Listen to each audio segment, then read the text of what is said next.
Zonja Pampuri, Partia Demokratike në fakt ka nisur, le të themi kështu, për zgjedhjen e kandidatëve që do t'i përfaqësojë në zgjedhjet lokale dhe ato qendrore, por në fakt duket se risi është edhe përfaqësimi i grave. Si e pritën gratë demokrate udhëzimin e ri që u prezantua në fund të qershorit? Në fakt, Partia Demokratike për 2 javësh ka nisur një proces, që është një proces shumë i rëndësishëm, është një proces, është risi në fakt, është në një farë mënyre një proces demokratizimi një partie. Sigurisht është mirëpritur jashtëzakonisht mirë në dek. Ne kemi patur takime të shumta këtë periudhë, sigurisht do të vijojnë me takime të tjera ku do të kemi propozime të njëpasnjëshme. Është mirëpritur nga të gjithë, jo vetëm nga zonjat. Po sigurisht duke qenë një zonjë, shikoj edhe në atë këndvështrimin tim se si mund ta presin zonja. Unë kam thënë gjithmonë që kuotat janë diçka pozitive, por nga ana tjetër ne kërkojmë përveç kuotave, kërkojmë dhe cilësi, pra përfaqësim me cilësi të zonjave, cilësor të zonjave, dhe kjo është shumë e rëndësishme. Dhe ndaj dhe udhëzimi përmbledh një pikë shumë të rëndësishme ose disa pika të rëndësishme për të gjithë kandidatët që do të bëhen pjesë e kësaj gare, të cilët do të kenë një mirë përfaqësim, duke përfshirë këtu profesionalizmin, arsimin, pra, karrierën, integritetin moral, integritetin profesional, njohjen e tyre në shoqëri, pra si thuash të kenë një njohje të mirë në shoqëri, të kenë një mbështetje nga shoqëria dhe të kenë një reputacion pozitiv në shoqëri, dhe sigurisht angazhimi i tyre në Partinë Demokratike. Ndërkohë, si e komentoni ju, le të themi, zonja që u futën në Partinë Demokratike dhe në listat e Partisë Demokratike në vitin 2017, gjithë zhurmën që po bëhet për rikthimin e figurave të tilla si Josefina Topalli, e cila duhet thënë se është kritike e veprimeve politike të zotit Basha. Figurat si zonja që ka patur, si zonja Topalli që ka patur histori, ka dhënë kontributet të jashtëzakonshme në Partinë Demokratike, sigurisht që janë ato të cilat kanë lënë atë shenjën që ne shpesh i referohemi të rinjt dhe ata të cilët do të vinë më pas. Ata kanë qenë, janë pjesë e rëndësishme dhe nuk mund, historia e një partie, ashtu sikurse historia në tërësi nuk mund të ç'bëhet. Dhe sigurisht ajo është pjesë e Partisë Demokratike dhe pjesë e rëndësishme. Mund të ketë patur kritika konstruktive, të cilat zakonisht janë pozitive. Unë kam mendimi im personal është që në rastet kur jemi në finalizimin e një beteje e cila ishte 8 vjeçare, në finalizimin e një beteje e cila ishte përballë bandave të krimit, përballë trafikantëve, përballë atyre që blen votën, përballë personave me precedent penal, ka qenë vërtet e vështirë. Dhe tani jemi në një drejt ose më saktë në një rotacion, drejt një rotacioni të pashmangshëm. Dhe në finalizimin e kësaj beteje, sigurisht siç duhet në çdo betejë dhe në çdo fund beteje, të gjithë duhet jemi të bashkuar. Nga figurat të cilat kanë histori, përfaqësues të vjetër politik dhe deri tek të rinj.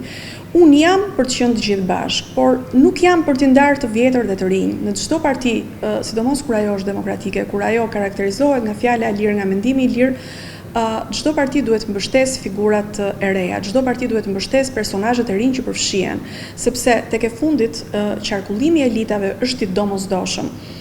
Jemi ne, janë të tjerët që na mbështesin sot ne, që do të jenë pjesë e rëndësishme, që do të jenë pjesë e rëndësishme e politikës nesër, jemi ne që jemi sot, të cilët kemi mbështetur figurat e vjetra, jemi referuar dhe referohemi, pra kështu ecën në vimësi.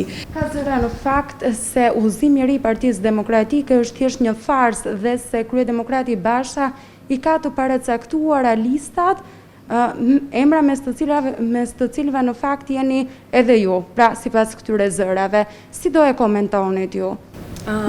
Ka zëra që janë këto zëra njëherë nuk mund të jenë kurse nga personat të cilët e din mirë se si ka funksionuar, e din mirë se si mund të punohet një parti të djathtë, sepse kanë qenë pjesë dhe janë pjesë e kësaj partie. Dhe nuk mund të jenë kurse këta. Dhe këto zëra unë jam e bindur që janë zëra të nga e majta, zëra që mbështesin të majtën, sepse duke qenë që dështimi në menaxhimin e situatës ekonomike të vendit i ka dështuar, atëherë duke mos patur asnjë mundësi të merren me atë cilën i ka dalë nga kontrolli, sigurisht merret me punët e Partisë Demokratike. Partia Demokratike ka një proces të jashtëzakonshëm, siç është ky i përzgjedhjes kandidatëve, është më se i përkrahur dhe i mbështetur nga baza dhe po vijon me një sukses të jashtëzakonshëm, them unë, dhe me një mbështetje të jashtëzakonshme nga qytetarët. Qytetarët sot sigurisht duan figura të mira të përfaqësojnë, sigurisht zgjedhin figurat me të cilët duan të përfaqësohen, por prioritet për qytetarët sot është largimi i kësaj qeverie. Dhe kjo duhet jetë prioritet për çdo qytetar të këtij vendi, i cili po përballet dita ditës me vështirësi të jashtëzakonshme. Mendoni që mazhoranca do të marrë parasysh kërkesat e opozitës brenda parlamentit për ndryshim edhe të kushtetutës në mënyrë që të sigurojë votat për të miratuar reformën zgjedhore? Partia Demokratike ndoqi të gjithë hapat e duhur për finalizimin e reformës zgjedhore. Dhe reforma zgjedhore sigurisht pret aktin final, që është votimi në parlament. Unë di që gjatë gjithë kësaj periudhe që ne kemi dalë nga parlamenti, që opozita reale ka dalë nga parlamenti, unë di që jam votuar shumë ligje me votat e partisë, me votat e opozitës parlamentare të quajtur kështu. Por unë mendoj që u bë gjithçka që kjo nga ana e Partisë Demokratike, nga ana e opozitës bashkuar, që kjo reformë të finalizohej. Sigurisht me mbështetjen e Shtetit Bashkuar të Amerikës dhe Bashkimit Evropian, me mbështetjen e ndërkombëtarëve, neve arritëm të finalizonim qëllimin për të finalizonim për reformën zgjedhore. Tani pritet votimi. Unë mendoj që çështja e numrave pastaj është, mendoj, nëse do të mbetet aty është do të jetë loja e Edi Ramës. Një nga pikat e rëndësishme të përhapjen e negociatave është dhe miratimi i reformës zgjedhore. Ashtu sikurse kemi thënë, u tha në momentin që u shtuan kushtet, u bën 15 kushte për hapjen e negociatave, sigurisht ishte një lajm i keq për Shqipërinë dhe shqiptarët. Ndërkohë që shqiptarët presin që të jenë sa më pranë, ose më saktë të jetë sa më pranë, të afrohet sa më shumë ëndra për t'u bashkuar familjes madhe të Europës bashkuar, sot me këtë qeveri ne i largohemi gjithnjë më shumë duke u shtuar gjithnjë më shumë kushte. Dhe fakti që Edi Rama nuk do dojë të pengojë nëpërmjet opozitës së formuar prej tij në parlament miratimin e reformës zgjedhore, unë besoj që është e gjitha loje e Edi Ramës, sepse duke qenë në gramat e fundit, sigurisht do të mundohet që ta luajë edhe këtë lojë, siç nuk i kanë dalë të tjerat me suksese, dhe kjo nuk do të ketë suksesin që ai mund të paramendojë në delire sipër. Ndërkohë, zonja Pampuri, përveç çështjeve të nxehta politike, vendi po përballet edhe me një situatë shëndetësore të vështirë. Ka pra rritje të numrit të prekurve me koronavirus dhe duket se nevojitet një strategji e mirëmenduar, por edhe një ndërgjegjësim më shtuar, jo vetëm nga ana e qytetarëve, por edhe nga ana e institucioneve. Cili është mendimi juaj? Atëherë, neve me njëherë pas njohjes, apo sigurisht duke njohur situatën që ishte në vendin tonë fqinj në Itali, sigurisht opozita, Partia Demokratike me ekspertët e saj mori masa për të investiguar disa nga qendrat shëndetësore nëse janë apo jo të mirë pajisura, jo vetëm me maska, por me të gjitha pajisjet mbrojtëse për stafin shëndetësor. Nga ulëmtimi që ne patëm, ne konkluduam që nuk kishte asnjë masë të marrë, që ishim vetëm një javë përpara se të ndodhte mbyllja, kur Edi Rama shprehi që nuk ka asgjë, kur qeveria e Edi Ramës shprehi që nuk ka asgjë, kur ministria dhe ekspertët pranë qeverisë shprehin që është thjesht një grip, dhe pas një jave ndodhi e kundërta. Pra, u shprehën që situata është agravuar, dhe u izoluan. Tani, në 3 muaj izolim, unë dua të përgëzoj qytetarët që me një kosto të jashtëzakonshme, që kishte kosto ekonomike, duke rënuar fort ekonominë e tyre në familje, duke mbajtur mbi supe krizën e fortë ekonomike, arritën të zbatojnë me përpikmëri të gjitha masat që u morën për izolimin, duke ruajtur distancën fizike, distancën sociale, izolimin, edhe pse me një kosto të lartë, ritheksoj që ishte kosto e mungesës edhe të ushqimeve për shumë, për mira familje. Dhe të pretendosh që në atë kohë e thonim ne si opozitë, të gjithë ekspertët pranë Partisë Demokratike kanë theksuar dhe opozitës bashkuar kanë theksuar që mungesa e kiteve, mungesa e testeve, teste sa më shumë, teste masive, siç tek e fundit thoshte edhe OBSH-ja. Nuk ndodhi kjo. Ne kemi theksuar që spitali Covid, që është sot pranë infektivit, pra spitali infektiv që është Covid-1, të mos vendosej brenda qendrës spitalore universitare të Tiranës, sepse është një qendër e madhe ku aty përballen të gjithë qytetarët nga gjithë Shqipëria për nevojat e tyre për patologji shëndetësore dhe nuk mund të ishte brenda kësaj, nuk u mor parasysh as kjo. Jemi fokusuar tek fakti që dhe e kemi kërkuar duke ngritur dhe zërin ndonjëherë që të merren masa për mjetet mbrojtëse, veshje për mjekët. Dhe këtu nuk bëhet fjalë vetëm për mjekët Covid, sepse ata dijej që po përballeshin me virusin dhe normalisht duhet kishin këto veshje, por e kishin për të gjithë mjekët në tërësi. Nga parsori, sekondari, terciari që është QSU-ja. Nuk u morën këto masa. Dhe sot jemi përballë një fakti të trisht. Do me thënë që tjetë QSU-ja, vatër e përhapjes së infeksionit, kjo është e pafalshme. Që t'jenë mjekët, ata të cilët preken sot mbas 3 muaj izolim, kjo është e pafalshme. Ndodhi në Itali, ndodhi në momentet që ata e pranuan që ndodhi një keq menaxhim në filles, por situata u mor në kontroll dhe sot jemi drejt përmirësimit. Ndërsa në Shqipëri po ndodh një diçka e kundërt. Mbas 3 muajsh izolim, ne jemi përballë një situate e cila dita ditës agravohet për shkak të numrit në rritje të personave që dalin pozitiv. Dhe kjo pastaj ka një lloj çdimi tjetër, sepse personat të cilët dalin pozitiv, kanë testin pozitiv, këtyre personave nuk vijohet më pas me gjurmimin, që është shumë i rëndësishëm. Në qoftë se nuk ka gjurmim, atëherë nuk ka izolim vatrash. Dhe në qoftë se nuk ka izolim vatrash, është gjithnjë risku për të patur gjithnjë numra më të lartë dhe është gjithnjë risku për të përhapur virusi.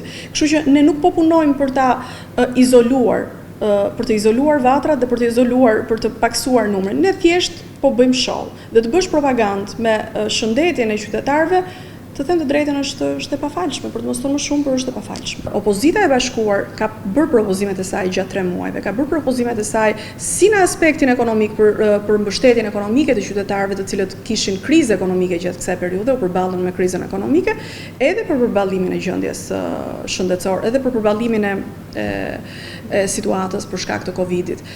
Nuk u mor parasysh asnjëra prej tyre. Tani opozita i kërkon qeverisë transparencë, një plan konkret se ç'do të bëj tani e në vijim që duhet jetë sa më urgjent.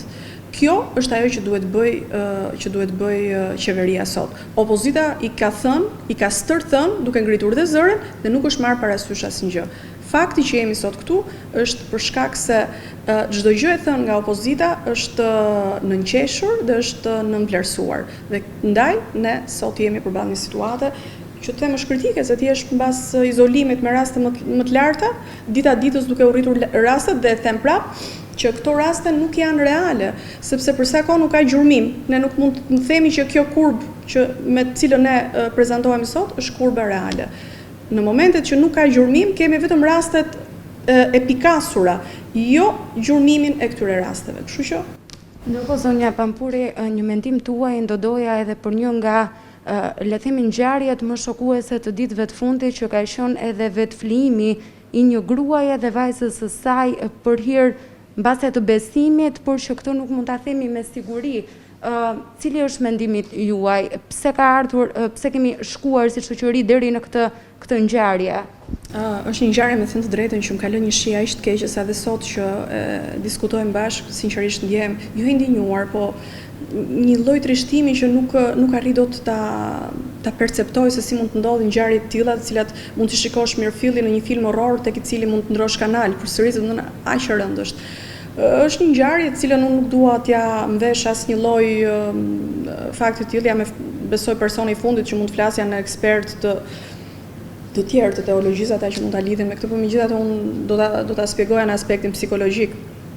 Neve udhëhiqemi nga disa parime dhe normalisht këto parime i zhvillojmë në çdo fazë të jetës sonë për një periudhë të gjatë, madje studiues të ndryshëm e çojnë deri në fund jetës zhvillimin e disa fazave për zhvillimin e personalitetit tonë. Dhe të gjitha këto faza çfarë bëjnë? Përmirësojnë ndërgjegjen, rrisin përgjegjshmërinë me cilën ne përballemi të sigurt me situata të ndryshme në jetë. Në momentin që kjo përgjegjshmëri dhe kjo ndërgjegjshmëri cënohet, coptohet, atëherë ne jemi të paaft ta menaxhojmë realitetin me cilin po përballemi. Dhe kjo përgjegjshmëri dhe kjo ndërgjegjshmëri ka shumë arsye që cënohet. Mund të jenë arsye sociale, mund të jenë arsye ekonomike, të cilat janë të lidhura bashkë me njëra tjetrën, të cilat të dyja bashkë mund të bëhen shkas për cënuar shëndetin mendor. Dhe si pasojë e cënimit të shëndetit mendor, mund kemi dhe cënimin e kësaj ndërgjegjes. Dhe duke u cënuar ndërgjegja, perceptimi, përgjegjshmëria, ne arrim të largohemi nga realiteti, duke filluar të besojmë një lloj i realitetit tek i cili gjejmë prehje.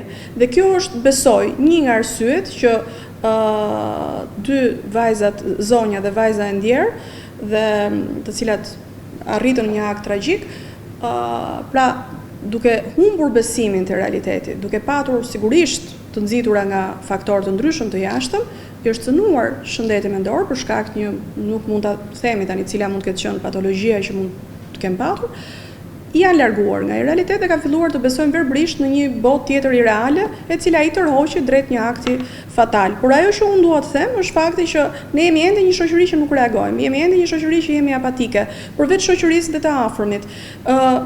Besoj, biem dakord për faktin që sistemi i referencës ende është nuk është ai që duhet, sepse nëse ne do të kishim një sistem reference me cilin ne të njiheshim të gjithë, atëherë do të ishim më të bindur të referonim rastet cilat ne i shikonim me dyshim. Po për shkak se nuk shikojmë një sistem reference, ne gjithnjë jemi më apatik ndaj këtyre rasteve.